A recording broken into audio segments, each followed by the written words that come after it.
और बोले हमने वरदान मांगा है, न अस्त्र से मरे न शस्त्र से। भगवान बोले देखो हमारे हाथ में क्या है, न तलवार है, न धनुष है, न गदा है, न वाण है, न भाला है, न कोई और अस्त्र शस्त्र है, हमारे हाथ खाली हैं। हम तुम्हें अपने नाखूनों से तुम्हारा सीना चीर देंगे। ये भी वरदान पूरा? बोले हाँ जी पूरा। और बोले हमने वरदान मांगा है, न नर से मरे न नारायण से। भगवान ने कहा एक बार हमको देख के बताओ हम नर हैं कि नारायण?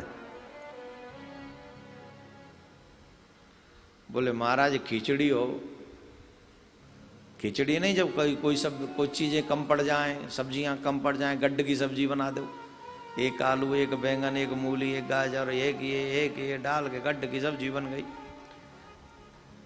खिचड़ी। थोड़ी सी दाल ले लो, चावल ले लो, ये ले लो, वो ले लो, डाल डूल के गोविंदाय नमो नमः खिचड़ी। बोले महाराज आज तक ऐसी विभूति का दर्शन नहीं हुआ जैसी विभूति आज प्रकट हुई है, मिले जुले लग रहे हो।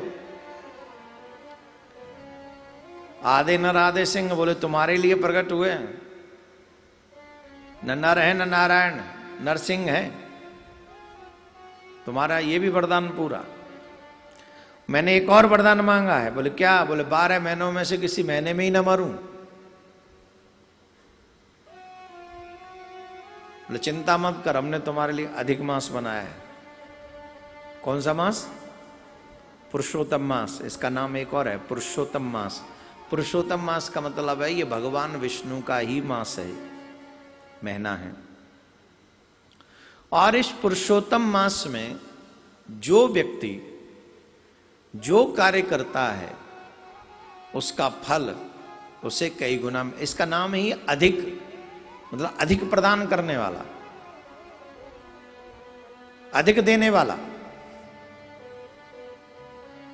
जो इस महीने में कोई भी, जैसे आप कथा सुन रहे हैं तो इस कथा का फल भी जितना मिलता है उससे ज्यादा आपको मिलेगा। आज बहुत लोगों ने दान दिया, तो जितना और दिनों में आप दान देते हैं उसका फल अलग है, और इन दिनों में दान देने का फल अधिक है। बहुत से लोग कह रहे होंगे महाराज हमारा भी मन है दान देने का, पर हम दे नहीं पा रहे। देना तो हम भी चाहते हैं।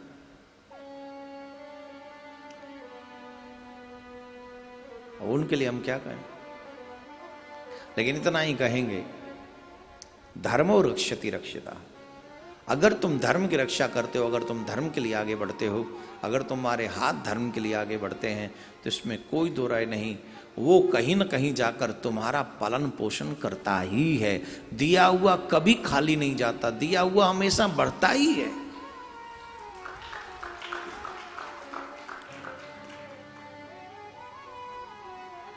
अब अधिक मास की बात चल रही है तो एक कहानी सुनाते हैं आपको, एक कथा, दृष्टांत है छोटा सा।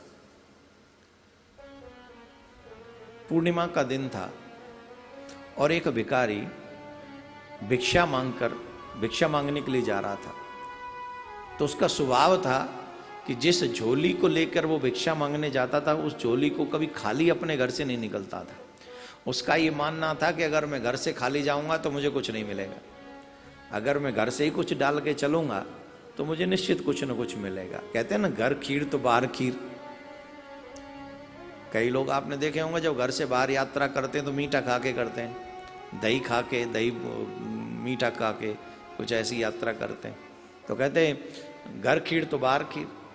तो उसका भी यही मानना था भिखारी का कि कुछ लेके जाऊंगा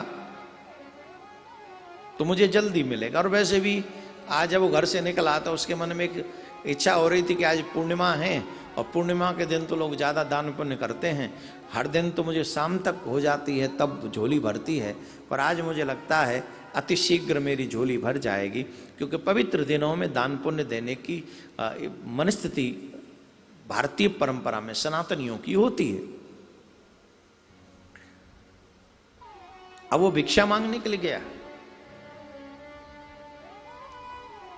सामने से उसे राजा की सवारी आती दिखाई पड़ी।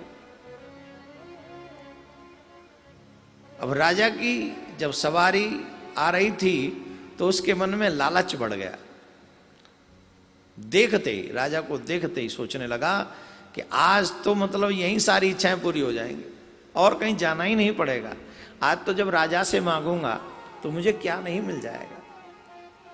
राजा से मांगूंगा तो मुझे निश्चित कुछ न कुछ, कुछ क्या बहुत कुछ मिल जाएगा। जैसे जैसे राजा पास आ रहा था वैसे वैसे उसकी मनस्थिति और भी प्रफुल्लित हो रहा था। इच्छाएं बढ़ती जा रही थी। हो सकता है राजा आज मुझे इतना दे दे कि मुझे फिर कभी मांगने की आवश्यकता ही ना हो। जैसे ही राजा पास में आया तो ये भिक्षुक, ये भिखारी राजा से कुछ कहता उससे पहले ही राजा ने मखमली वस्त्र लिया और उस भिखारी के आगे फैला दिया और कहा भिक्षा दो।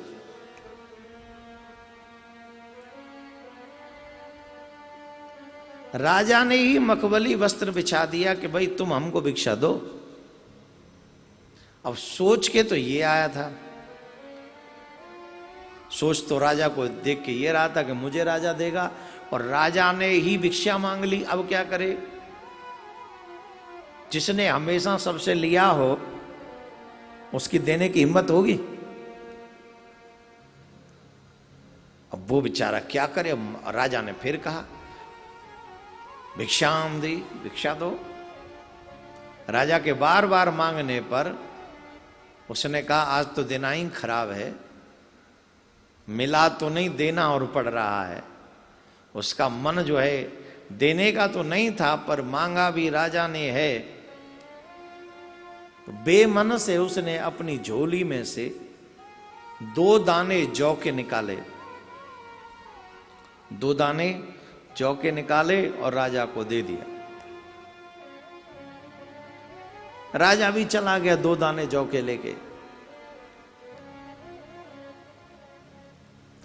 वो भिक्षा मांगने के लिए आगे गया, और जब वो भिक्षा मांगने के लिए आगे गया तो अतिशीघ्र उसकी झोली भी भर गई। लेकिन पूरे दिन उसके मन में वो 2 दाने खटकते रहे। झोली पूरी भर गई और दिनों से ज्यादा ले आया, लेकिन उसके मन में वो 2 दाने खटकते रहे कि राजा नहीं मिलता तो वो 2 दाने मुझे देने नहीं पड़ते। झोली लेकर घर में आया और जैसे ही उसने वो झोली खिलाई तो एक आश्चर्यचकित घटना ये घटी कि जब उसने वो झोली खिलाई, पूरा अनाज का एक ढेर था झोली में जितना था, उसमें 2 दाने जौ के सोने के थे।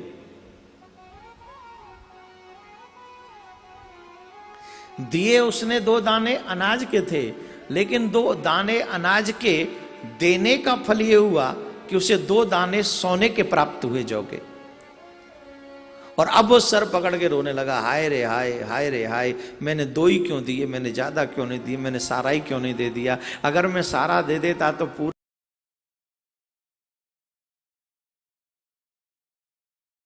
एक मुट्ठी सोना मुझको प्राप्त हो जाता, मैंने 2 ही दाने क्यों दिए। अब रोने लगा। ऐसे सोच। कहने का अभिप्राय, हमारे शास्त्रों में इस बात का हमेशा से जिक्र किया गया है कि जितना आप देते हो उतना ही आपको नहीं मिलता, उसका कई गुना होकर आपको वापस मिलता है। आप धर्म के लिए, आप जब धर्म के लिए हाथ खोलते हो तो ईश्वर आपके लिए अपने पूरे खजाने खोल देता है। धर्म में आपका धन लगे, मन लगे या आपका समय लगे, वो अनमोल हो जाता है, उसकी कीमत अनमोल है। अच्छा, एक और बात है, आप दान करना भी चाहो, धर्म करना भी चाहो तो एक और चीज है, लोगों से पूछो तो लोग आपको आइडिया दे देते हैं कि नहीं? जवाब दो, ऐसा मत करो, इन पंडितों का क्या है, इन पुजारियों का क्या है, इन संतों का क्या है, इन अरे क्या धर्म में क्या रखा है, इसमें क्या रखा, उसमें क्या रखा है। 100 प्रकार के आइडिया वो आपको दे देते हैं, लेकिन उनसे ही पूछ लो कि पर कहां करें, बोले हमको दे दो, हम तुमको ब्याज दे देंगे। 1-2 महीने ब्याज देते हैं, बाद में ब्याज भी नहीं देते, और ब्याज भी गई, मूंद भी गई, सब गई। मैं आपको एक सलाह दूंगा, दान वो बहुत महत्वपूर्ण है, जब मन में संकल्प आ जाए तो आपको तुरंत कर देना चाहिए, बिना किसी से पूछे गछे धर्म के कार्य को आगे बढ़ाते रहो, क्योंकि तुम ठाकुर के कार्य के लिए खड़े हो तो ठाकुर तुम्हारे हर एक कार्य के लिए खड़ा रहेगा। धीरे मत बजाओ। तो इसलिए बस शॉर्ट में अगर मैं कहूं तो इस कठिन परिस्थिति में जितनी आवश्यकता आपको है, शायद उतनी आवश्यकता प्रत्येक संस्था को भी है। तो आप लोग इस बात का ध्यान रखते हुए थोड़ा थोड़ा ही सही पर सहयोग सभी करें। यही मेरा, मुझे ज़्यादा बोलना मांगना ज़्यादा वो कहना, मुझे विजय जी होते तो मुझे नहीं कहना पड़ता, पर आप हैं, आप अपने हैं, इसलिए आप सबसे कह रहा हूँ जितना हो सके आप इस संस्था का सहयोग कीजिए, क्योंकि ये संस्था आपकी है और ये संस्था आगे ऐसे अच्छे कार्य कर सके, आगे भी करती रहे, ये बहुत आवश्यक है। बोलो राधे राधे। अधिक मास में किया हुआ कोई भी सुकृत, दान, पुण्य, पाठ, गीता, स्नान, धार्मिक स्थानों में किया हुआ भजन कई गुना फल देता है। इसलिए काल करे सो आज कर, आज करे सो अब, पल में परलय होएगी बहुर करेगो कब। ये अधिक मास भगवान ने बनाया ही शायद इसलिए है कि जीव को इसमें अधिक सुकृत का फल प्राप्त हो सके, इसीलिए बनाया। तो हिरण्यकश्यप से कहा कि मैंने 12 महीने नहीं, तुम्हारे लिए 13वां महीना बनाया है और इस महीने में तुमको जाने की तैयारी करनी पड़ेगी। हिरण्यकश्यप ने कहा जब इतना ही सोच के आए तो अब बचने का तो कोई उपाय ऑप्शन है नहीं, जो तू जाने तेरा काम जाने। प्रहलाद जी की रक्षा करने के लिए भगवान ने हिरण्यकश्यप का सीना विदीर्ण कर दिया। निश्चित बात यह है, भगवान को अपने भक्तों को बचाने के लिए कुछ भी करना पड़े मेरे ठाकुर करते हैं। बोलिए भक्त वत्सल भगवान की जय। ये भगवान का स्वभाव है। इस तरीके से प्रहलाद जी की ये कथा, प्रहलाद जी की रक्षा के लिए, फिर इस कथा के माध्यम से यही सीखिए कि भगवान अपने भक्तों की कितनी देखभाल करते हैं, कितनी रक्षा करते हैं। इसलिए भगवान का ही बनने में लाभ है, संसार का बनने में कोई लाभ नहीं। जितनी जल्दी भगवान के बन जाओगे उतना ही तुम्हारा हित होने वाला। इस प्रसंग के बाद समुद्र मंथन का भी प्रसंग आता है। समुद्र मंथन के समय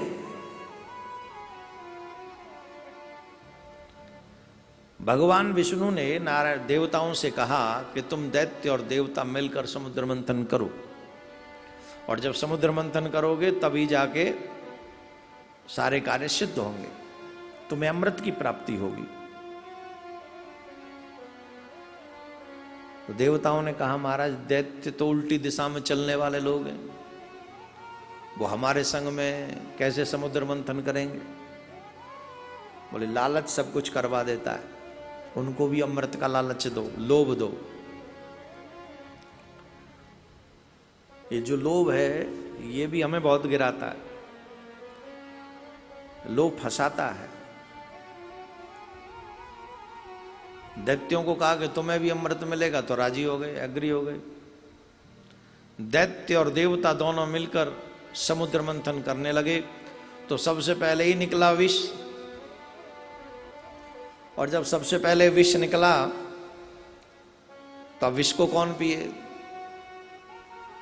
देवता विष लेकर गए दैत्यों के पास, आप हमारे बड़े भैया आओ और पहली हमारी कमाई है, मेहनत की कमाई है, समुद्र मंथन किया है तो आप ही पी लो। दैत्य बोले वाह बड़ा सम्मान कर रहे हो बड़े भाइयों का, कोई बात नहीं, आपने छोटे भाई होने का दायित्व निभाया है, हमें भी बड़ा भाई होने का दायित्व निभाना है। जब भी कोई वस्तु मिले तो बड़े भाई को जब छोटे भाई दें तो फिर बड़े भाई का भी दायित्व है कि वो वस्तु अपने छोटे भाइयों को ही दे देनी चाहिए। अब तुम ही ले लो इसको। सच यही है, अमृत तो सब पीना चाहते हैं, पर जब विष निकलेगा तो कोई नहीं पिएगा। पिएगा? जोर से बोलो। हैं? अच्छा समय हमारे जीवन में अमृत के समान होता है और बुरा समय हमारे जीवन में विष के समान होता है। और बुरे समय में जो आपके साथ खड़े रहें वही आपके हैं, और अच्छे समय में जो लोग खड़े रहे वो तो तमाशगीन थे, अच्छे समय में ताली बजाने के लिए आए थे। जो वक्त बुरे में भी, लेकिन चिंता तो इस बात की मत करो कि बुरा वक्त है, एक दिन बुरे वक्त का भी बुरा वक्त आएगा और वो बुरा वक्त चला जाएगा, तब अच्छा वक्त आएगा।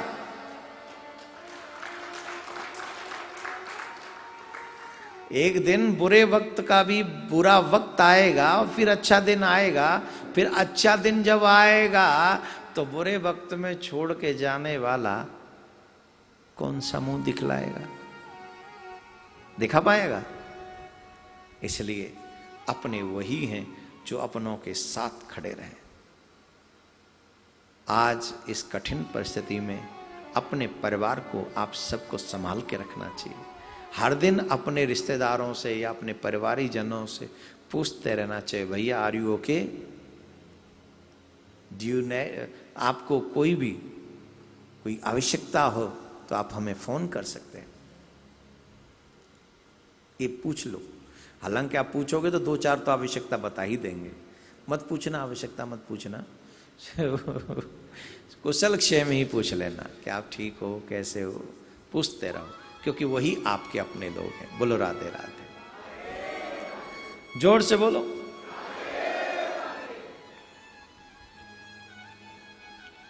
ततः करतलीकृत्य व्यापि हलाहलं विषम्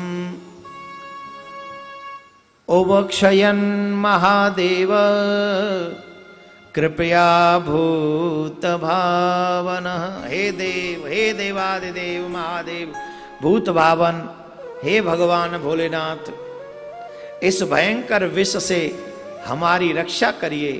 भोलेनाथ हमारी रक्षा कीजिए इस हलाहल विष से। सभी देवता उस विष को लेकर महादेव के पास में जब पहुंचे तो बाबा समझ गए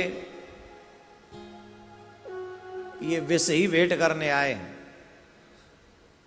तो बाबा भोलेनाथ ने घर का मुखिया, घर का बड़ा, घर का प्रमुख, जो घर वाकई चलाना चाहते हैं, घर के प्रमुख लोगों को बड़े विष, अपमान के विष बार बार पान करने पड़ते हैं, तब जाकर वो परिवार संयुक्त परिवार रह पाता है।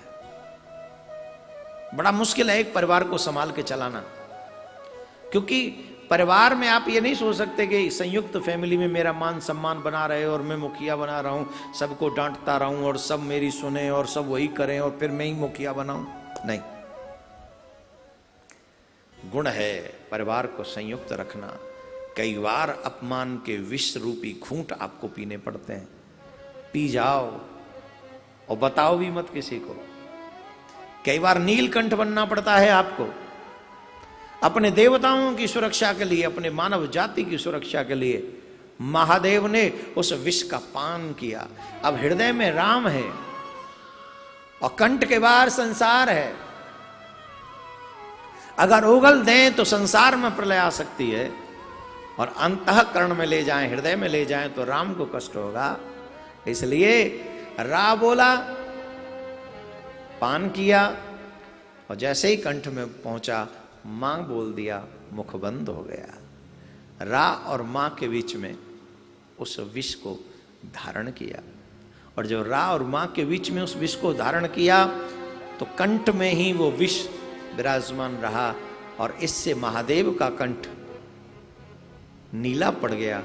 और आप हरिद्वार से ऊपर जाइए, वहां एक महादेव का मंदिर है, नीलकंठ महादेव का मंदिर। नमः पार्वती पतये, हर हर महादेव, हर हर महादेव, हर हर महादेव। हमारे ब्रज में भाव बड़ा सुदृढ़ होता है। एक तो भगवान इसलिए पूछते हैं कि भगवान से कुछ चाहिए। एक भगवान है ही नहीं, मेरा अपना है। जैसे महादेव, मेरे प्रभु को कोई कष्ट नहीं होना चाहिए, इसलिए विष अंदर नहीं लिया। मेरे प्रभु को कोई कष्ट नहीं होना चाहिए, ये भाव मन में रखो। उसके बाद में नाम प्रभाव जान शिवनी को, कालकूट फल दीन अमी को। बाबा जानते हैं भगवान के नाम का प्रभाव। कालकूट विष भी बाबा का बाल बांका नहीं कर सका, क्योंकि भगवान के नाम का आश्रय उनको था। बोलो राधे राधे। रम जयंती दिशाम कांत्या विद्युत्सो दामिनी यथा। समुद्र मंथन कर करके जब समुद्र मंथन होता रहा तो अनेकों रत्न उसमें से निकले, श्याम कर्ण घोड़ा, कल्प वृक्ष, मणि इत्यादि। अंत में लक्ष्मी जी, अंत में लक्ष्मी जी उस समुद्र से प्रकट हुई। बोले लक्ष्मी मैया की जय। और इतनी सुंदर थी जैसे आकाश में दामिनी दमकती है, वैसे ही उनका सौंदर्य दमक रहा था। प्रत्येक प्राणी जो वहां जो देवता मौजूद थे, दैत्य मौजूद थे, बड़े बड़े ऋषि मौजूद, सब मोहित हो गए उनको देखकर। अब सब चाहते थे इनका वर्ण हमारे साथ हो जाए, हमारा इनका विवाह हमारे साथ हो जाए। दैत्य अलग, देवता अलग। तो भगवान ने कहा तुम सब बैठ जाओ अपनी अपनी लाइन बना के, इनको अपनी मर्जी से वर्ण करने दो। एक तरफ ऋषियों की लाइन लग गई, वो बैठ गए एक पंक्ति में, एक तरफ दैत्य बैठ गए पंक्ति में, एक तरफ देवता बैठ गए पंक्ति में। तो सबसे पहले, क्योंकि जहां संत हों उन्हीं को प्रणाम करने पहले जाना चाहिए, तो संतों की पंक्ति में माँ लक्ष्मी सबसे पहले गईं। तो सबसे ही पहले बैठे हुए थे दुर्वासा ऋषि। कौन बैठे हुए थे? नूनम तपो यस्य न मनुष्य न मन्यु निर्जय। निश्चित रूप से इनकी तपस्या बहुत है। नूनम तपो यस्य, इनकी तपस्या में कोई कमी नहीं है, बहुत तप है, परंतु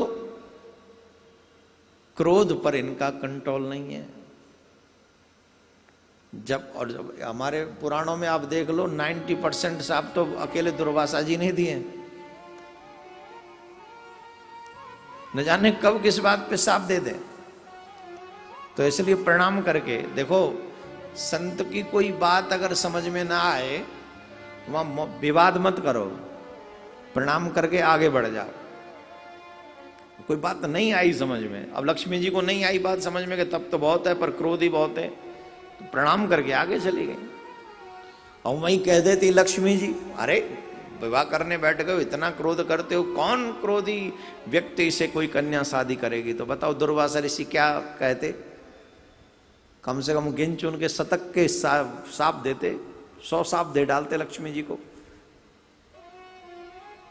इसलिए संत महात्माओं का अनादर कभी नहीं करना चाहिए। लक्ष्मी जी ने प्रणाम करके ये संदेश हम सबको दिया। मैं तो हमेशा कहता हूं, भक्त का, ब्राह्मण का और संत का कभी अपराध मत करो, कभी भी अपराध मत करो, ऐसा हमारा निवेदन है। आगे तो आपको वही करना है जो आपकी अपनी मर्जी है। दैत्यों को तो देखना ही नहीं था, फिर भी गई, उनको भी देखा, महाराज अजीब से ही है। देवताओं के यहां उस पंक्ति में भी गई, बाबा भोलेनाथ तक को देखा। अब बाबा भोलेनाथ को देखा, बात तो सब ठीक थी, पर बाबा का जो रूप है, स्वरूप है, बाबा को भी प्रणाम करके आगे चली गई। लेकिन देखा मैं विवाह किससे करूं, तो सबसे साइड में, उन्हें किसी की परवाह ही नहीं है, आराम से बैठे हुए, सबसे अलग। इसलिए सबसे अलग क्यों बैठे? जो सबसे अलग बैठते हैं उनमें कुछ न कुछ तो अलग ही होता है। लक्ष्मी जी ध्यान से उनको देखने लगी, तो उनका वो जो रूप, उनके कमल नयन, चरण कमल, उनका वो सौंदर्य, वो चतुर्भुजाएं, उनको देखकर लक्ष्मी जी मोहित हो गईं और माला लेकर, कमल की माला लेकर उन्हीं के गले में विराजमान करा दी, धारण करवा दी। बोले आप ही हमारे हो पति। नारायण ने मुस्कुरा के कहा, तो ठीक है, तुम हमारी हो पत्नी। तो फिर इस तरीके से लक्ष्मी नारायण भगवान की जय। तो लक्ष्मी मैया ने क्यों? क्योंकि उनके दर्शन मात्र से मंगल होता है। किनके? भगवान नारायण के। उनकी कथा श्रवण से मंगल होता है, उनके गुणों को श्रवण करने से मंगल होता है, उनके गुण गाने से मंगल होता है। मंगलम भगवान विष्णु मंगलम गरुड़ध्वज मंगलम पुंडरीकाक्ष मंगलाय स्तनोहरि। सब कुछ मंगल रूप है, ऐसा विचार करके भगवान नारायण के कंठ में ही उन्होंने वरमाला पहना दी। और उसके बाद में अमृत निकला, और जैसे ही अमृत निकला, अमृत के निकलते ही दैत्य धन्वंतरी भगवान के हाथों से वो दैत्य अमृत कलश लेकर भाग गए। और जब भाग गए तो देवता परेशान हो गए, रोने लगे, प्रभु हमारी रक्षा करो, प्रभु रक्षा करो। बोले क्या भयो? बोले का भयो का जाके काजे बैठे वन नहीं लेके भाग गए दैत्य। बोले चिंता मत करो, अभी सब कार्य की सिद्धि किए देते। तब भगवान ने बड़ा ही सुंदर मोहिनी रूप धारण किया। इतना सुंदर मोहिनी रूप, इतना सुंदर, इतना सुंदर, पूछो ही नहीं। बड़ा सुंदर मोहिनी रूप है, अद्भुत मोहिनी रूप है।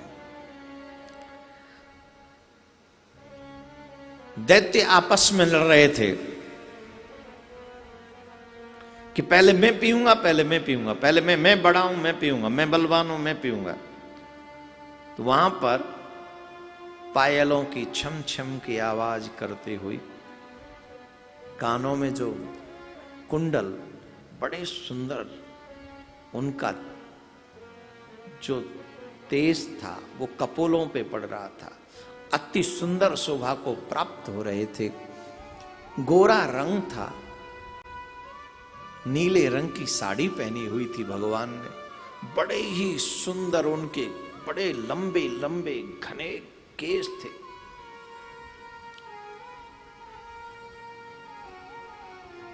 और भगवान ने उनसे जाके पूछ लिया, तुम इतने बलवान होते हुए भी किस बात के लिए लड़ रहे हो? क्या बात है, जरा हमें भी तो बताओ। वयम कश्यप दायादा भ्रातरः कृत पौरुषः। हम सब कश्यप ऋषि के पुत्र हैं तथा सभी लोगों के भाई हैं, हम आपस में सब भाई भाई हैं। तो मोहिनी भगवान ने पूछा, इस अमृत का क्या कर रहे हो? दैत्य बोले, देवी जी इसके बंटवारे को लेकर हम में झगड़ा हो रहा है। वो कह रहे हम पहले पिएंगे, वो कह रहे हम पहले पिएंगे। अरे बोले तुम इतने बलवान हो तो इसमें लड़ने की क्या बात है, एक एक करके पी लो। अरे बोले देवी जी यही तो नहीं हो रहा है। अच्छा एक कार्य करोगी? बोले क्या? बोले क्या ये अमृत आप अपने हाथों से पिला सकती हो? ये बंटवारा अगर आपके हाथों से हो जाए तो आनंद आ जाए, झगड़ा ही मिट जाएगा। भगवान तो चाहते ही थे। भगवान ने पहले तो ये और विश्वास जमाने के लिए कहा, देखो कभी भी अब देवियां इसको अपने ऊपर मत ले लेना आजकल, अब ये तो भगवान ने कहा है भागवत में। बुरा मत, मैं आपसे नहीं कह रहा हूं, जो यहाँ कोई भी देवियों के लिए नहीं है ये बात। भगवान अपना विश्वास जमाने के लिए इस बात को कह रहे थे, मतलब और उनका विश्वास भगवान पे हो जाए उस भाव के लिए। बोले सुंदर स्त्री पर कभी भी भरोसा नहीं करना चाहिए, जो स्त्री सुंदर हो उस पर भरोसा नहीं करना चाहिए। तो दैत्य बोले वाह क्या विचार है, अपने विषय में ऐसा बोल रही हैं, अब तो आप ही बंटवारा कीजिए। और विश्वास हो गया, और विश्वास हो गया कि अब तो आप ही बंटवारा कीजिए। बोल ठीक, बैठ जाओ लाइन में। एक लाइन में देवता बैठ गए, एक लाइन में दैत्य बैठ गए। देवता और दैत्य जब बैठ गए, भगवान ने देवताओं को अमृत पिलाना प्रारंभ किया। एक ने पूछा, देवी जी अमृत तो हमें नहीं दिया था आपके हाथ में, उधर से प्रारंभ क्यों कर रही हो, इधर से करो। अरे बोले तुम जानते नहीं हो, ऊपर पतला पतला है, ये पतला पतला देवताओं को पिलाऊंगी, गाढ़ा गाढ़ा नीचे रह जाएगा, गाढ़ा गाढ़ा तुमको पिलाऊंगी, फिर मैं तुम ज्यादा अमर हो जाओगे। देवी के बैन देवी के नैन, हा हा, देवी जी के नैन और देवी जी के बैन, इन दो से जो बच जाए वो ही सच्चा तपस्वी है। और बड़े से बड़े तपस्वी इन नैनों के और बैनों के बाण से बच नहीं पाते। देवियों के पास दो अमोघ शस्त्र हैं, एक मीठा बैन और दूसरा तीखा नैन। और वेद व्यास जी महाराज ने भी लिखा है, इस संसार में ऐसा कोई प्राणी नहीं जो इन देवियों के नैनों के बाणों से बच जाए। अब वो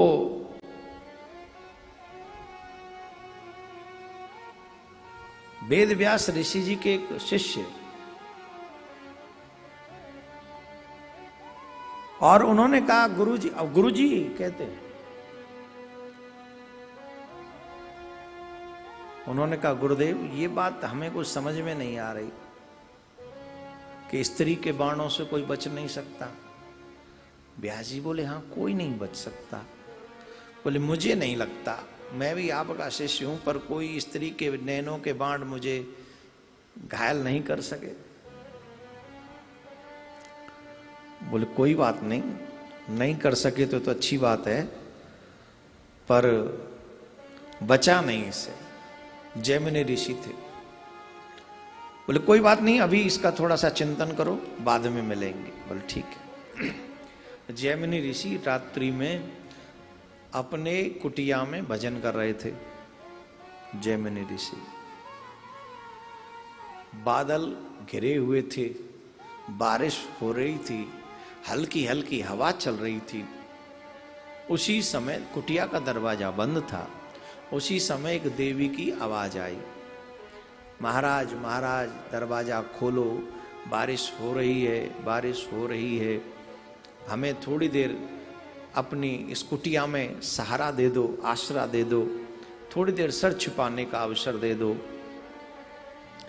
जैमिनी ऋषि बोले जाओ जाओ जाओ जाओ, ये संतों की कुटिया है, यहाँ स्त्रियों का कोई काम नहीं, ये संतों की कुटिया है। अरे महाराज संत तो संत होते हैं, संत की दृष्टि में तो सब समान होते हैं, और किसी के ऊपर अगर विपत्ति आई हो और उस विपत्ति में अगर रक्षा न की जाए तो ये कैसी साधुता है।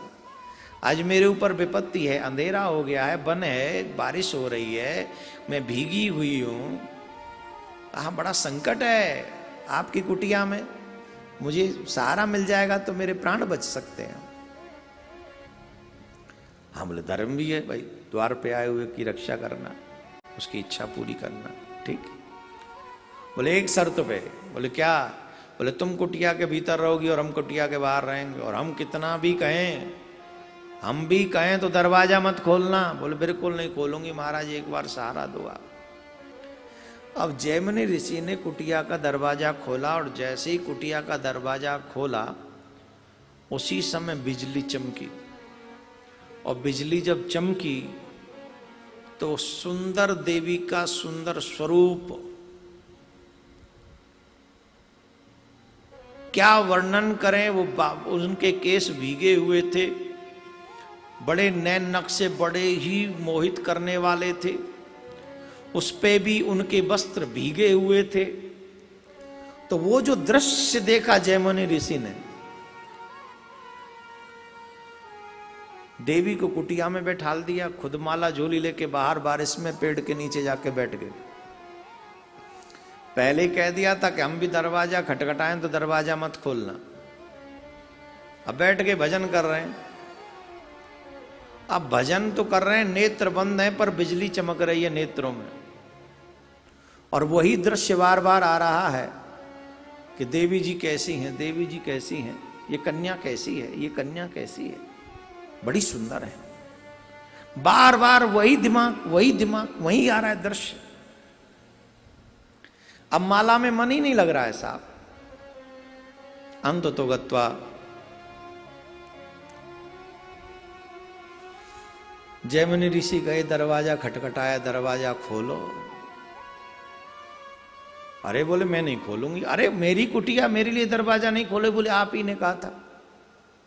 कि मैं भी कहूं तो मत खोलना रात्रि के समय दरवाजा, मैं नहीं खोलूंगी। बहुत कहा, नहीं खोला तो ऊपर छप्पर में से छप्पड़ तोड़ के अंदर कूदे।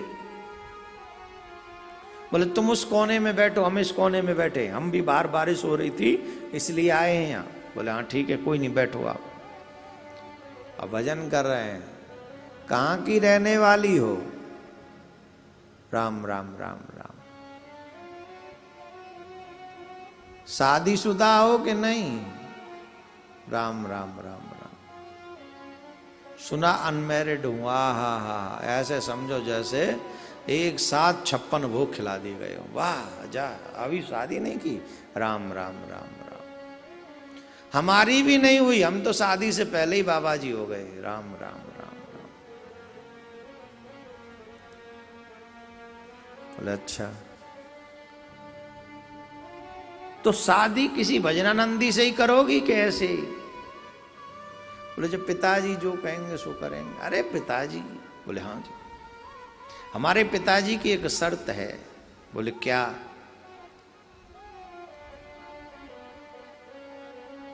हम उसी के साथ शादी करेंगी जो अपने कंधे पर बैठाल कर हमें 7 फेरे लेगा। जो कंधे पर बैठाल के हमें, अपने कंधे पे बैठाल के 7 फेरे लेगा, हम उसी से शादी करेंगे। अरे बोले तो ये बात तो हम भी कर सकते हैं। तो बोले हम आपसे भी शादी कर सकते हैं। अच्छा, तो एक बात बताओ, ये फेरे दिन में लेने के रात में? दिन में तो सब देखेंगे, इच्छा है कि रात में ले लें तो बात ही खत्म। बोले समय सीमा कोई बाध्य नहीं, रात में लो दिन में लो, फेरे तो फेरे। तुरंत जैमिनी ऋषि ने आग जलाई, हवन कुंड लगाया। बोले बैठो देवी, सुबह से शीघ्रम, कोई विलंब नहीं करना चाहिए, बैठो कंधे पे, अभी लेते हैं फेरे। और झट फेरे शुरू कर दिए। पहली भमरिया रे अभी तो बेटी बाप की, दूजी भमरिया रे अब बेटी बाप की, तीजी चौथी पांचवी छठवीं भमरिया रे अब बेटी बाप की। और जैसे ही 7वीं भमरिया होने को प्रारंभ करने लगे, ऊपर से आवाज आई, जैमिनी, ए जैमिनी, ऊपर देखो। ऊपर देखा तो स्वयं वेद व्यास जी महाराज उस कन्या की जगह पर बैठे हुए हैं। गुरुजी आप? गुरुजी आए और साष्टांग दंडवत जैमिनी ऋषि ने कही।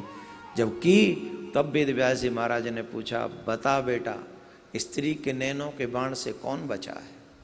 अरे बोले गुरुजी आप सत्य है, आपने जो कहा वो सब सत्य है, और हम ही जो है व्यर्थ अपवाद कर रहे थे, क्षमा करना, अपराध हो गया।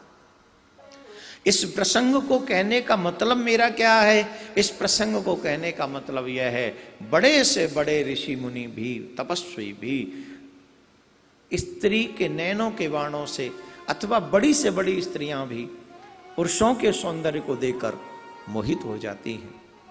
तो इसमें हमको सिर्फ भगवत कृपा का ही सहारा लेना चाहिए। जो भगवत कृपा का सहारे रहते हैं वो इन सब बाधाओं से बच जाते हैं। अदरवाइज ये तो संसार है, प्रकृति है, प्रकृति में तो एक दूसरे के प्रति अट्रैक्शन है ही। कोई किसी की तरफ अट्रैक्ट होता है, कोई किसी की तरफ अट्रैक्ट होता है, लेकिन भगवत कृपा, समझिए इस बात को, कि आपका मन सिर्फ कृष्ण में लगा रहे। और अगर मन अट्रैक्ट हो भी तो भी अपने आप को रोकने की कोशिश हम सबको करनी चाहिए और कहना चाहिए, प्रभु ये मन सिर्फ आपके चरणों में लगे और कहीं न जाए, ऐसी कृपा करते रहो। राधे राधे बोलना पड़े। कहने का मतलब है, अमृत देवताओं को प्राप्त हुआ, दैत्यों को प्राप्त नहीं हुआ। और जब दैत्यों को प्राप्त नहीं हुआ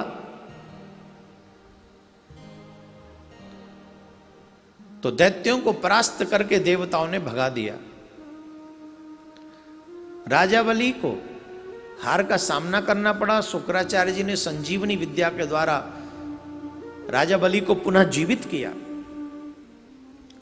और जब राजा बलि को पुनः जीवित किया तो सुखदेव जी कहते हैं, राजन, शुक्राचार्य जी से राजा बलि कहते हैं, महाराज मैं क्या करूं? मैं इनको कैसे परास्त करूं? राजा बलि बड़ा विवेकी था, पराजित होने पर भी उसे खेद नहीं हुआ। राजा बलि शुक्राचार्य जी के चरणों में गिरकर बोले, गुरुदेव आपने मुझे बचा लिया, अब कुछ ऐसी कृपा करके बताइए जिससे इन देवताओं को मैं दंड दे सकूं। शुक्राचार्य जी बोले, उनके पास में जितने भी लोग हैं मैं सबको देख सकता हूं, सभी देवताओं को मैं संभाल सकता हूं, लेकिन उनके पास जो नारायण भगवान है, नारायण से मेरा कोई मामला नहीं बनता है, इसलिए मैं तुम्हें नारायण से नहीं बचा सकता। और भगवान नारायण देवताओं के पक्ष में है और यही तुम्हारी पराजय का कारण है। राजा बलि बोले, महाराज जरा सावधानी से सुनो, अब बैठो ऐसे। बोले, महाराज एक कृपा करके बताओ, नारायण भगवान की, जैसे आपने कहा कि उनका कोई तोड़ तो है नहीं, तो अब क्या करूं? बोले, एक है, एक तोड़ है। बोले, क्या? बोले, नारायण भगवान ब्राह्मणों के परम भक्त हैं। अगर ब्राह्मण तुम्हें आशीर्वाद दे दें तो तुम्हारी विजय हो जाएगी।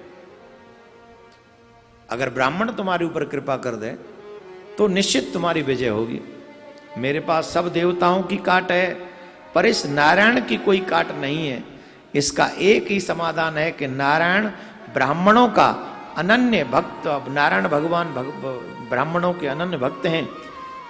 यदि तुम ब्राह्मणों की कृपा स्वीकार कर लो, भक्ति स्वीकार कर लो, तो तुम्हें नारायण ही सहज में, तुम्हारा नारायण भी अहित नहीं कर सकेंगे। तो क्या करना होगा? बोले, ब्राह्मणों को चाहिए क्या? ब्राह्मण तो कम से कम आदर में प्रसन्न हो जाते हैं।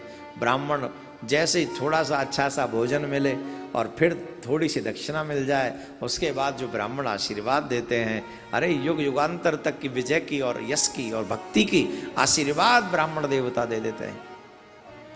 तो तुरंत राजा बलि ने ब्राह्मणों का आदर करना प्रारंभ किया, सुंदर भोजन बनवाए, सुंदर व्यवस्थाएं की और द्रव्य दक्षिणा देकर ब्राह्मणों को संतुष्टित कर दिया।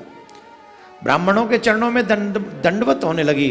ब्राह्मण बोले, ब्राह्मण बेचारे भोले वाले होते ही हैं, महाराज आपका, ब्राह्मणों ने पूछा आपको क्या चाहिए? तो राजा बलि बोले, महाराज सिर्फ आपका आशीर्वाद चाहिए। तो ब्राह्मणों ने अपने तपोबल से तेजोमय रथ का निर्माण कर दिया और दैत्यराज बलि को दे दिया और कह दिया, इस रथ में बैठकर जाओ और देवराज इंद्र भी अगर तुम्हारे सामने आएगा तो भी देवराज इंद्र तुम्हें परास्त नहीं कर सकेगा, लेके जाओ ये हमारा रथ।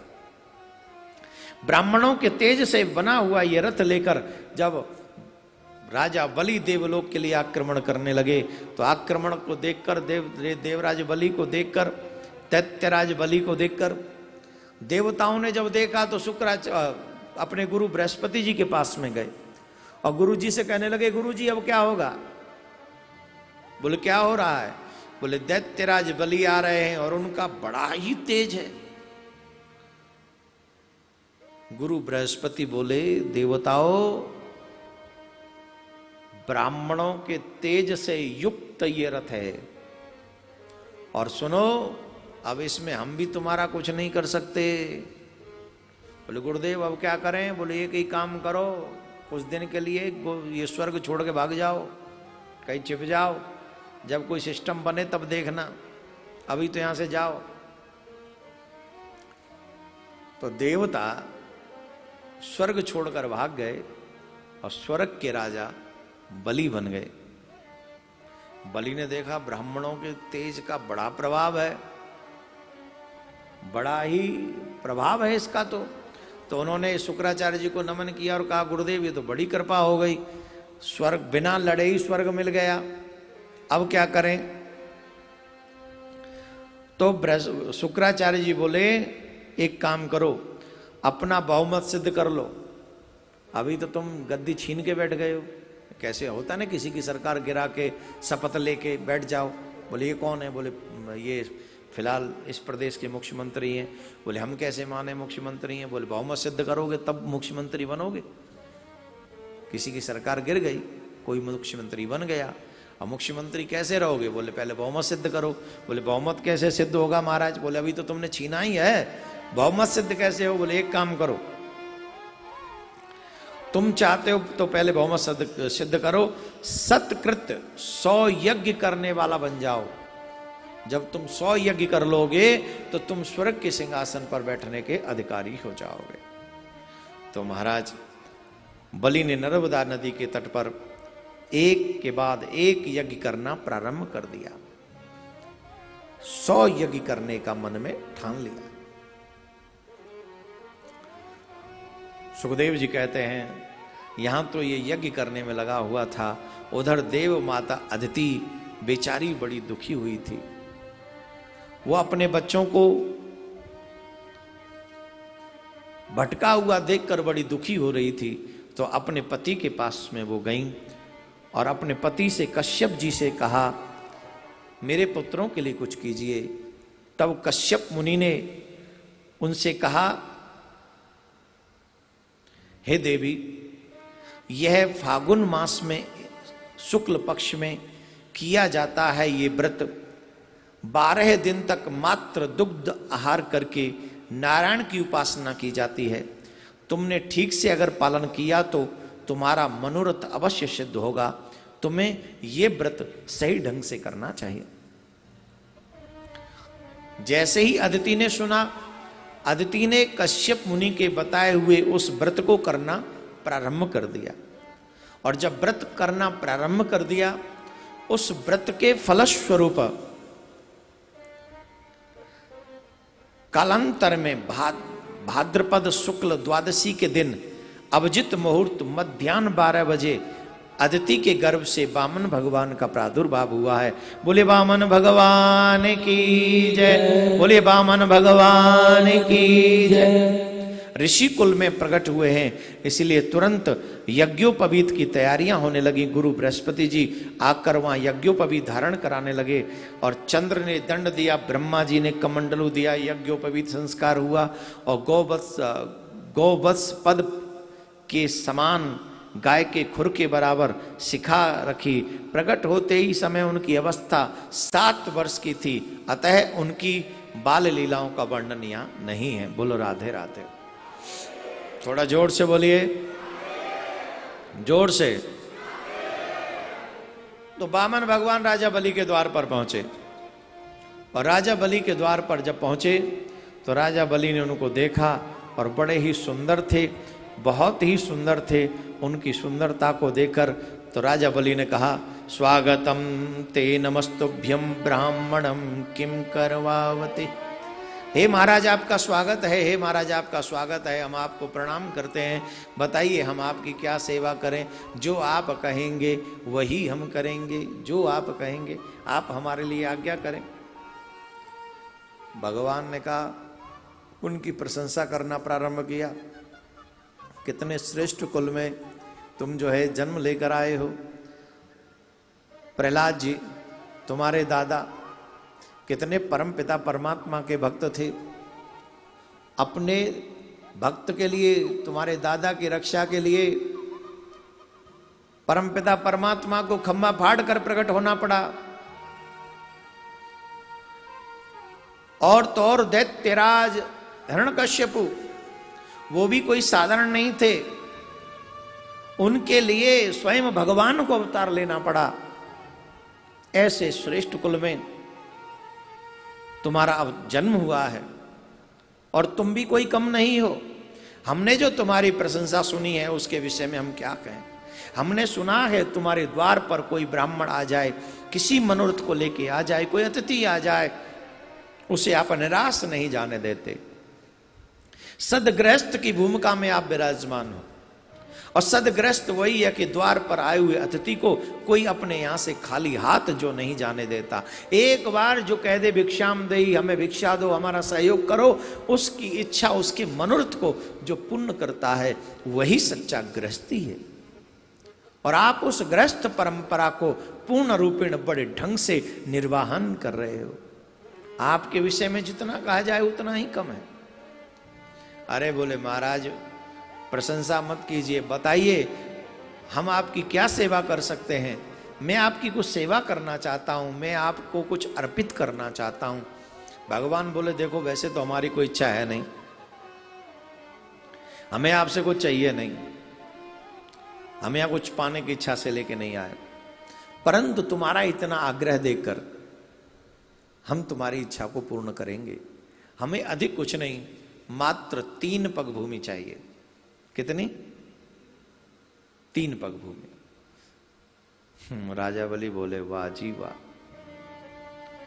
बातें तो बड़े बुजुर्ग की सी कर रहे थे, बड़ी बड़ी बातें कर रहे थे, लेकिन जब आपने अपने लिए मांगा तो अब हमें समझ में आ गया आप सिर्फ बातें करने के लिए बड़े हैं, परंतु अभी आप बहुत छोटे हैं। आप मुझसे मांग रहे हैं, मैं स्वर्ग का राजा हूं और आप मुझसे मांग रहे हैं वो भी 3 पग भूमि। अरे किसी जगह का राज्य मांग लीजिए, मैं आपको राज्य दे देता हूं। और जैसे आप बहुत छोटे से बामन हो सकता है आपके बराबर कोई सुंदर कन्या नहीं मिली हो, तो मैं वो कन्या ढूंढ के आपका विवाह करवा देता हूं। जो आप चाहेंगे सो मैं करवाऊंगा, आप सिर्फ कहिए। बामन भगवान बोले सुनो, हमें मात्र 3 पग भूमि चाहिए, इसके अलावा कुछ भी नहीं चाहिए। शुक्राचार्य जी बोले हमने बड़े बड़े ब्राह्मण देखे, पर इतना संतोषी ब्राह्मण जो मात्र 3 पग भूमि पे ही टिका है, जरा नेत्र बंद करके देखें तो सही कि संतोषी ब्राह्मण कौन सी तपस्या करके आए हैं, कहां से पधारे हैं। बद्री विशाल से सीधे यहीं पहुंच गए क्या नर्मदा के तट पे? पता तो चले। तो नेत्र बंद करके जब देखा तो पता चला स्वयं नारायण भगवान अदिति के गर्भ से प्रकट होकर देवताओं के कार्य की सिद्धि करने के लिए राजा बलि के द्वार पर पहुंचे हैं। तो फिर शुक्राचार्य जी ने राजा बलि से कहा, बलि कभी कभी न देना भी लाभदायक होता है। अब उनको नहीं चाहिए तो तुम मत दो, जिद मत करो। और अभी कौन सा तुमने संकल्प किया है, अभी तुमने संकल्प के बाद जो आप संकल्प कर लें आपके, और संकल्प किसको कहते हैं? जैसे ही आपके मन में संकल्प आ जाए कि हमको ये करना है, वही संकल्प है।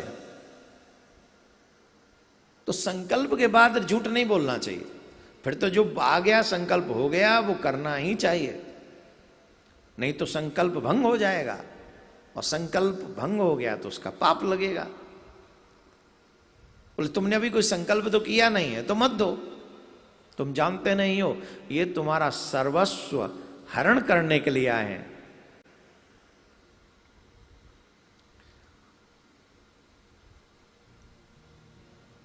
राजा बलि बोले महाराज, दुनिया इनके द्वार पर जा जाकर मांगती है, दोनों हाथ फैला के मांगती है।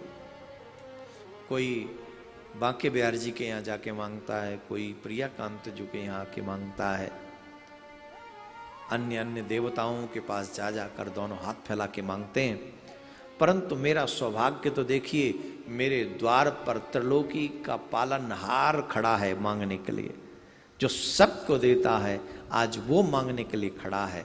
आज अगर नहीं दिया तो आपके शिष्य का कहीं, देखिए व्यक्ति का शरीर मरता है, व्यक्ति का यश नहीं मरता कभी। कहते हैं ना व्यक्ति अमर है, कैसे अमर है? जोर से बोलिए, कैसे अमर है? यश से। जिसका जाने के बाद यश रहता है वो अमर रहता है, और जिसको कोई पूछता ही नहीं वो मर ही जाता है। और कई लोग तो ऐसे अपार धनाढ्य लोग हैं आज भी, लेकिन घर के बाहर उन्हें कोई जानता नहीं। तो आप बताइए वो मरे कि जिंदे? जैसे मरने के बाद वो किसी को नहीं दिखते, वैसे अभी भी जिंदे होते हुए भी किसी की न जान में है न पहचान में है। अमृत तो उसी को प्राप्त होता है जो अपने जीते जी ऐसे कर्म करता है कि उसके यश को जाने के बाद भी लोग गाते रहें।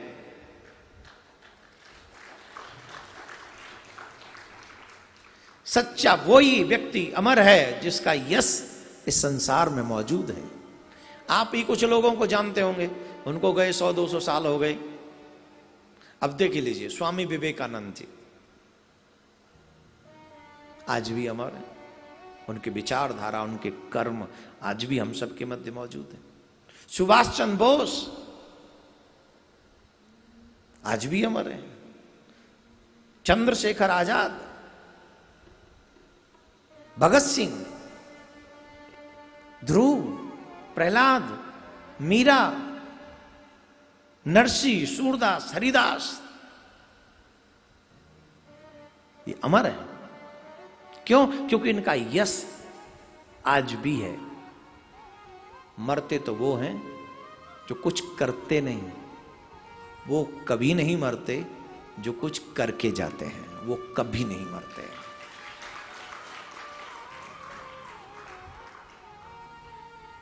इसलिए जाने से पहले कुछ ऐसा करके चलो कि तुम्हारे कुछ कर्मों का गायन तुम्हारे जाने के बाद भी पृथ्वी पर होता रहे। एक भजन है, गाऊं क्या?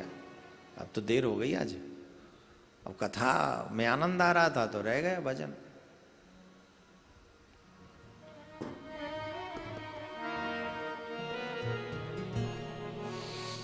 जो इकट्ठा किया है, जो भी आपके पास में है, मेरे पास में है, एक बार चिंतन कीजिए कि जब हमारा शरीर अर्थी पे रखा जाएगा, अर्थी पे, आखिरी पल याद कीजिए।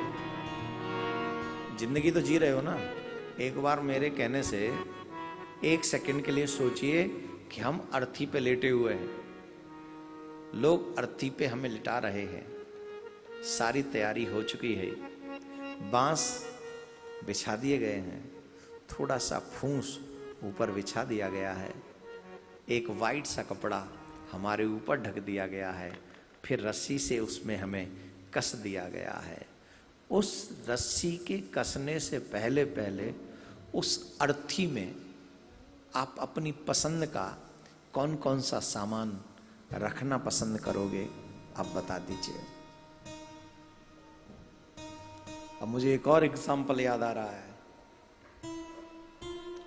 एक बहुत बड़े अमीर सेठ जी, अचानक से मृत्यु हो गई, और वो हमेशा, उनका एक स्वभाव था, एक जोड़ी जुराब, सॉक्स उनको बड़े प्रिय थे, वो हमेशा वही पहनते रहते थे, वही पहनते रहते थे। तो उन्होंने अपने बेटे से एक बात कह रखी थी कि बेटा जब मैं मर जाऊं, हालांकि वो फटे हुए थे, बोले बेटा जब मैं मर जाऊं तो ये सॉक्स मुझे पहना के शमशान लेके जाना।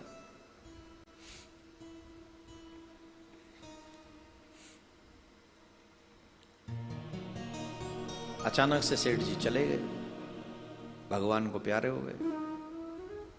हॉस्पिटल से डेड बॉडी लाई गई, घर में रखी।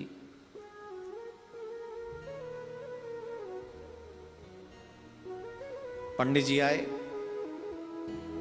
और बेटा आया, वही पुराने सॉक्स लेकर आया कि पिताजी को पहनाने। पंडित जी बोले नहीं, ये तो नहीं पहनाए जा सकते।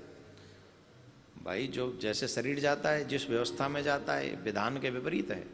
सारे सिले हुए कपड़े नहीं पहनाते उस समय जब अर्थी में लेके जाते हैं, मालूम है कि नहीं? कोई गंडा गोली भी पहनी हो, कोई अंगूठी वंगूठी सब उतार के रख ली जाती, उतार लो यहीं, सब उतार लो। कोई सिला हुआ कपड़ा नहीं, सिर्फ एक फटे से कहीं कफन में से या कहीं से भी कपड़ा लो, लंगूटी बनाओ, ले चलो। बोले कोई कपड़ा नहीं पहना जाएगा। अरे मेरे पिताजी की आखिरी इच्छा थी, आप क्या जानो पंडित जी। थोड़ा पैसा भी था और थोड़ा पढ़ा लिखा भी था, तो वो धर्म वर्म में ज्यादा रुचि। पिताजी ने कहा है सॉक्स पहन के जाएंगे तो जाएंगे, पिताजी की अंतिम इच्छा है, ये पूरी करूंगा। पंडित जी से लड़े। पंडित जी कहे देख, अगर मैं धर्म की बात कर रहा हूं तो नहीं पहनेंगे, बाकी तू जान, तेरा काम जान। उतने में ही सेठ जी के एक मित्र आए, और सेठ जी के मित्र ने एक लेटर अपनी जेब से निकाला और उस बेटे को कहा, और उस बेटे से कहा कि पत्र पढ़ो, तुम्हारे पिताजी ने कहा था जब मैं मर जाऊं, जब मुझे पंडित जी या समाज के लोग मेरी मनपसंद सॉक्स भी न पहनने दें, तब मेरे बेटे को पढ़ाना। और उस लेटर में लिखा था, उस पत्र में लिखा था, पुत्र मेरे पास भी उतना ही सब कुछ था जितना आज तेरे पास है। मेरे पास भी वो सब मेरा ही है जो तेरा है, मेरे पास भी सब कुछ था जो आज तेरे पास है और मेरे पास जो तेरा हो जाएगा, परंतु याद रख इसका घमंड कभी मत करना, क्योंकि आज तू चाहता है कि मेरी अंतिम इच्छा पूरी की जाए, कि मेरे मनपसंद सॉक्स मुझे पहना दिए जाएं, परंतु व्यवस्था के अनुरूप आज तू भी वो मुझे नहीं पहना सकता, क्योंकि जब व्यक्ति जाता है तो सिर्फ नंगा जाता है और कुछ साथ नहीं जाता। इसलिए जो भगवान ने दिया है उसका सदुपयोग करना, दुरुपयोग नहीं। क्यों? अब आप सोचो, जब हमारी अर्थी सज रही होगी, क्या हम अपनी मनपसंद की कोई चीज उस अर्थी में वो रख दें? ऐसा लेटर लिख के जा सकोगे? क्या दुनिया वाले रखेंगे? बोलिए। जिस आईफोन से आपका हाथ हटता नहीं है, कहो जब मेरी अर्थी जाए तो इस आईफोन को मेरे पास रखना अर्थी में, क्या पता आखिरी मैसेज भगवान के यहां से आ जाए, जा मैं तुझे जीवन दान देता हूं। Is it possible? जवाब दीजिए। श्रीमद् भागवत कथा में सम्मिलित होने के लिए जो भी जजमान, सहजमान और जिनकी यहाँ आने की व्यवस्था हो सकती है, वो सभी अधिक से अधिक सुंदर तरीके से तैयारी करें और आप स्वयं यहाँ पहुंचकर ठाकुर के उत्सव को मनाएं। और हाँ, संसार के लिए तो पूरा जीवन है, कभी कभी कुछ समय ऐसा निकालो, प्रेम कर लो श्याम से, आत्म कल्याण के लिए भी कुछ समय अवश्य निकालना चाहिए। तो आप सबसे मेरा निवेदन, जो कानपुर में मुझे सुन रहे हैं, नवंबर की तैयारी अभी से आप लोग करें, और जो भी इसमें सम्मिलित होना चाहते हैं वो कानपुर कार्यालय में फ़ोन करके अपनी बातें उनको बता दें, अपनी सेवा बता दें, और आप जाएंगे ऐसा उनको कलश के लिए भी और जो व्यवस्था है वो भी आप उनको बता दें। बोलो राधे राधे। राजा बलि ने कहा, गुरुदेव अंत में तो साथ कुछ जाना ही नहीं, पर देखिए आज स्वयं जगतपति मेरे द्वार पर खड़े हैं, मुझे अवश्य आज अगर इनको नहीं दिया तो आपका चेला किसी काम का नहीं रहेगा, आज तो देने दीजिए। हालांकि गुरुजी ने मना किया, अगर गुरुजी के मना करने पर बलि नहीं देते तो मुझे नहीं लगता कि बलि को कोई पाप लगता, क्योंकि गुरु आज्ञा करिए शिष्य, गुरु की आज्ञा का पालन करना शिष्य का पहला दायित्व है। परंतु शिष्य ने संपत्ति नहीं, जगतपति को देखा।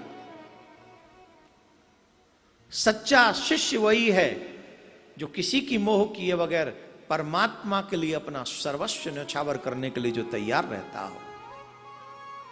अंत तो गत्वा तो दिया भगवान ने ही है। एक व्यक्ति हमसे बोले महाराज अगर हम वहां जाएंगे तो हमारी दुकान कौन संभालेगा? मैंने कहा जिसने तुझे संभाल रखा है वो तेरी दुकान भी संभालेगा। यकीन नहीं होता? ईमानदारी से बताओ, जब रात में तुम सो जाते हो तुम्हें कौन संभालता है? हर रात सोते हो ना? सोया हुआ आदमी मरे के बराबर है कि नहीं? कौन संभालता है? जिसने जीवन भर तुझे संभाल के रखा, क्या वो तेरी 8 दिन दुकान नहीं संभालेगा? और अगर ये विश्वास नहीं है कि वो संभालेगा तो इसका मतलब अभी तुम विश्वास में कमजोर हो।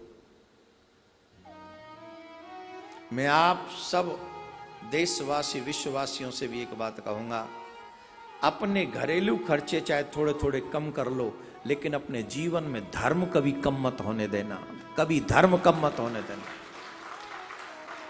आपके और जो खर्चे हैं वो जहां आप 3 सब्जी खाते हो वहां दाल रोटी से खा लो, 1 सब्जी 1 दाल से खा लो, 1 सब्जी का खर्चा बचा लो। जहां आप 4 बार बाहर शॉपिंग करने जाते हो वहां 2 बार जाओ। जहां जहां बचत हो सकती है इस विपत्ति काल में जरूर बचानी चाहिए। कहते हैं सुरक्षित रखा हुआ धन बुरे वक्त में काम आता है। जो लोग 100 कमाते हैं और 100 के 100 उड़ा देते हैं, मुसीबत उनके लिए बड़ी होती है। ये भी एक व्यवस्था है, हमारे सनातन धर्म में ये भी व्यवस्था है। 5 जगह पर 100 रुपए का बंटवारा किया गया, 20-20-20-20, जिसमें से 20 सेव करने के लिए भी कहा गया कि 20 बचा के रखो। कब? जब बुरा काल आएगा तो तुम्हारे काम आ जाएगा। अचानक से कोई बीमार पड़ गया तो तुम्हारे काम आ जाएगा। और 10 काम आ गए तो अचानक से तुम्हारे काम आ जाएगा। 20 उसके लिए भी हमारे धर्म में व्यवस्था है बचाने के लिए, सेव करके रखो और रखना चाहिए। फिर एक बार कहूंगा, हर जगह से जहां से कम खर्चे कर सकते हो खर्चे कम करके अपने धर्म को भी लेके चलो, अपने धर्म को भी आगे बढ़ाते रहो, जिससे आपके जीवन में धर्म का अभाव न रहे। बोलो राधे राधे। राजा बलि ने कहा, इनको देने दीजिए प्रभु, लीजिए प्रभु, संकल्प कीजिए। संकल्प करने के लिए कमंडलू उठाया। राजा बलि जब संकल्प करवाने लगे तो शुक्राचार्य जी सोचे चेला पक्का है, मानेगा नहीं, भावना में बह रहा है। भगवान को देख के स्वर्ग जैसे तैसे तो स्वर्ग मिला और ये फिर ये चला जाएगा इसके हाथ से स्वर्ग। तो कमंडल की टोंटी में जाके बैठे। गुरु वही जो अपने चेले का भला सोचे, भला करे। गुरु पिता तुल्य होते हैं, अपने शिष्य का भला चाहते हैं। अध्यक्ष शुक्राचार्य जी के व्यवहार में कोई कमी नहीं है, वो तो चाहते हैं कि चेले से स्वर्ग न जाए, इसलिए कमंडल की टोंटी में भी जाके बैठ गए। पर भगवान ने कहा, दान देने से किसी को रोकना नहीं चाहिए। जो दान देने से किसी को रोकते हैं, अच्छा ऐसे हैं भी समाज में, नहीं अच्छा काम करने जाए तो उसे लोग रोकते हैं, लेकिन वो लोग भी महान है। वो राजा बलि जैसे क्यों नहीं है? कोई रोके और तुम रुक जाओ, इसका मतलब आपका भाव दृढ़ नहीं है। गुरुजी मना कर रहे हैं मत दो, राजा बलि कह रहे हैं दूंगा। शुक्राचार्य जी बैठ गए टोंटी में, भगवान ने लिया तिनका, कुछ लिया और कमंडल की टोंटी में डाल दिया। उनका एक नेत्र गोविंदाय नमो नमः हो गया। क्या बोलना पड़ेगा? थोड़ा और, थोड़ा जोर से बोलो ना।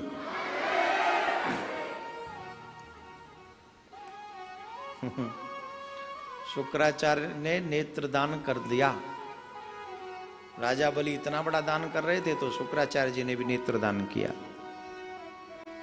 पुनः सभी सनातन धर्मावलंबियों को एक ही बात कहूंगा, अच्छा काम करने के लिए कोई रोके तो बिल्कुल मत मानो, और बुरा काम करने के लिए कोई प्रेरित करे तो उसकी भी बिल्कुल मत मानो। कोई कहे कि बुरा काम करो तो भी मत करो, अच्छा काम करने के लिए कोई कहे तो करो। फिर भगवान ने भूमि नापी और 2 ही पग में भगवान ने सारा ब्रह्मांड नाप लिया। तीसरा पग कहां रखूं बताओ? बोले प्रभु अब तो मुझे ही नाप लो।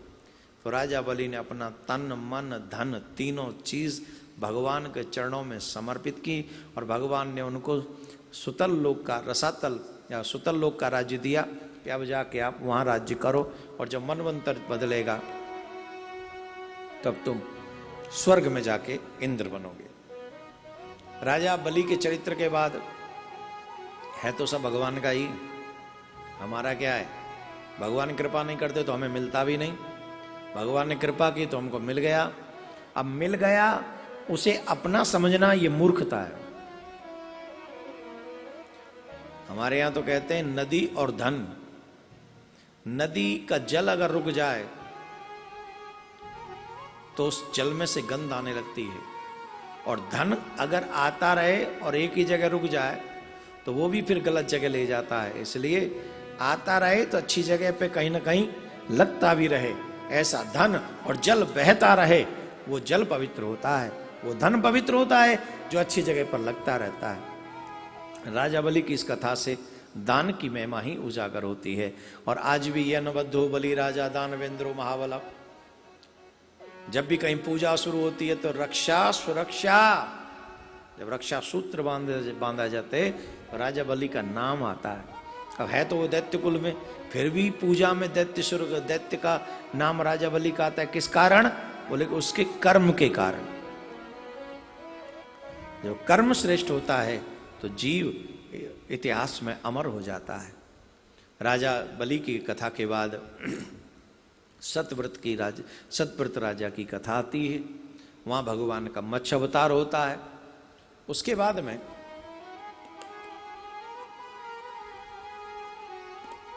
अम्बरीश राजा की कथा। अम्बरीश राजा की कथा में एकादशी की कथा का बहुत बड़ा महात्म्य है।